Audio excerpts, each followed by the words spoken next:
백성들에게 율법을 가르치고 특별히 후손들에게 율법을 가르치고 지키도록 하여야 된다라고 말씀하고 있습니다. 아삽은 다윗의 성소에서 놋 제금을 치면서 찬양을 인도했던 사람입니다. 그는 다윗을 이스라엘의 왕으로 삼으신 하나님을 대변하여서 백성에게 노래로 말씀을 선포합니다. 이스라엘은 하나님의 율법을 듣고 그분의 말씀에 귀를 기울여야 합니다. 그리고 그 말씀을 배우는데 그치는 것이 아니라 후손에게 전해야 합니다. 시인은 하나님의 말씀에 대해서 예로부터 감추어졌던 것이며 또한 이스라엘이 이미 들어서 알고 있는 것이다 라고 말해주고 있습니다. 이 세상의 학자들 또 자연현상을 통해서는 하나님의 말씀의 진리를 알 수 없고 오직 조상들로부터 듣고 배워야 알 수 있다라고 하는 의미입니다. 그러니까 아무리 공부를 많이 해도 지혜로운 사람이라도 하나님을 믿지 않는 사람에게는 진리의 말씀이 감추어져 있는 것과 같습니다. 그렇지만 하나님의 백성은 이미 알고 있는 것입니다. 그리고 전해진 것입니다.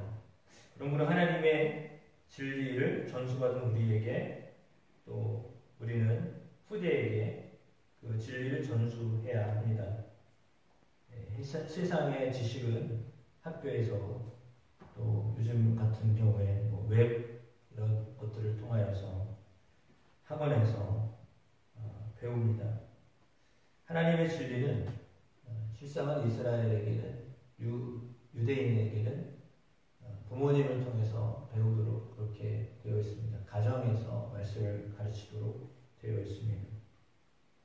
이 사명은 부모를 통하여서 후손들에게 흘러가도록 하나님이 우리에게 주신 것입니다.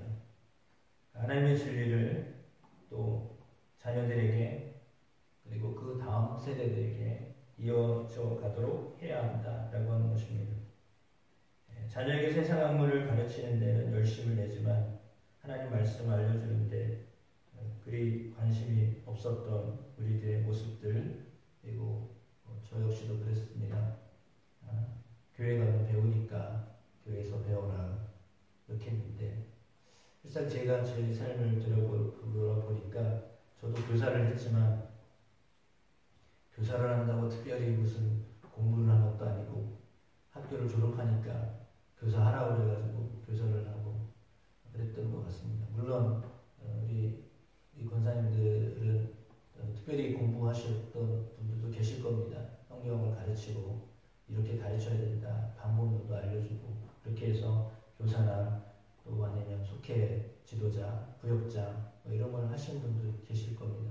그러니까 배워서 하시는 분도 계시지만 때로는 그냥 남들이 하는 거 보고 이렇게 하는 거구나 이렇게 하는 분들도 있었습니다. 그래서 형편에 따라서 배워서 하는 분도 계시고 보고 하는 분도 계시고 합니다. 우리가 잘 알고 있듯이 공부는 뒷모습을 보고 하는 거잖아요. 그러니까 앞에서 하는 거보다 뒤에서 행실을 보고 배우는 겁니다. 그러니까 부모가 열심히 신앙생활을 하는 거를 보고 하는 건데 신앙생활을 어떻게 하느냐 사실은 집에서 어떻게 하느냐 그걸 보고 배우는 거죠. 교회 와서 어떻게 하느냐는 볼 수가 없잖아요. 우리 엄마가 우리 아빠가 교회에서 아무리 열심히 했어도 집에 와서 그렇게 신앙으로 안 살면 그걸 어떻게 압니까? 알 수가 없죠. 가정에서 또 삶에서 자식에게 보여줬던 그 부모의 신앙이 그냥 그걸 보고 배우는 겁니다. 근데 우리가 말씀을 안다고 하고 그렇지만 일상은 그냥 아는 데 그치기가 쉽습니다. 저의 경우에도 많이 알면 많이 행하고 있다라고 착각을 할 때가 많거든요. 그러니까 안다고 해서 그렇게 사는 건 아닌데 아는 것 때문에 그 지식으로 내가 살고 있다라고 생각할 때가 많은 것 같습니다.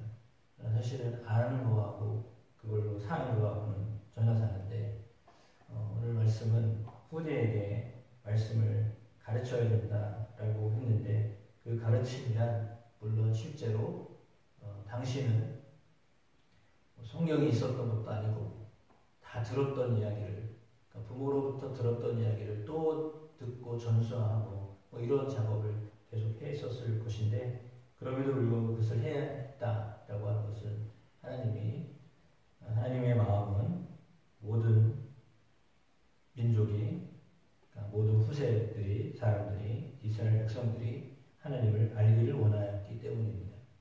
물론 자연을 통해서도 하나님을 알 수 있고 그리고 세상의 어떤 지식이나 정보를 통해서 하나님을 알 수 있지만 실제적으로 부모를 통해서 하나님을 알아가기를 원하셨던 것이 하나님의 뜻입니다. 그래서 이 부분은 참 놓치기가 쉬운데 우리가 이것을 놓치지 아니하도록 우리가 우리 교회에서 그리고 여러분의 삶에서 정말 자녀들에게 하나님을 알게 하는 하나님이 어떤 분인가 내가 경험한 하나님은 어떤 분인가 그 하나님을 증거하는 삶이 되어지시기를 주의 이름으로 축복합니다. 왜냐하면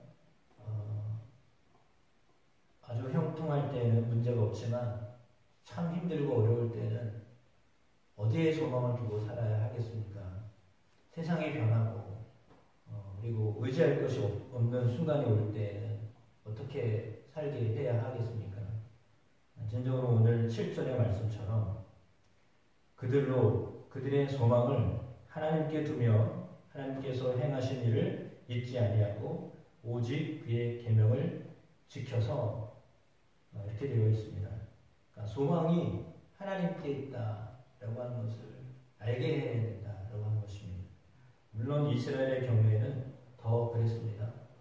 그들의 존재도 하나님 때문이었고 그들이 살고 있는 그 땅에서의 삶도 하나님 때문이었고 다시 돌아오게 하신 것도 하나님 때문이었고 모든 이유가 하나님 때문이었습니다.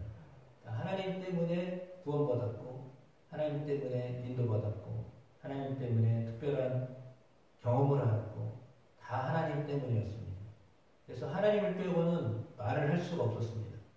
하나님이 아니면 존재할 수 없었기 때문에 그래서 그들에게 지금 하나님이 안 보여도 지금 하나님이 느껴지지 않아도 그 하나님이 분명히 우리의 소망이 되신다라고 하는 것을 알게 하고 또한 그 하나님이 우리에게 이렇게 살아야 된다라고 하는 것을 가르쳐 주셨을 때 그것을 지키도록 해야 한다라고 말하고 있습니다.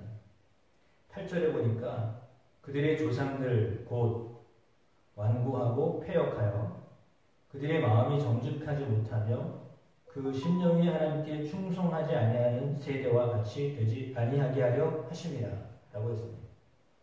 조상들이 어땠냐고요? 완고하고 패역하였습니다.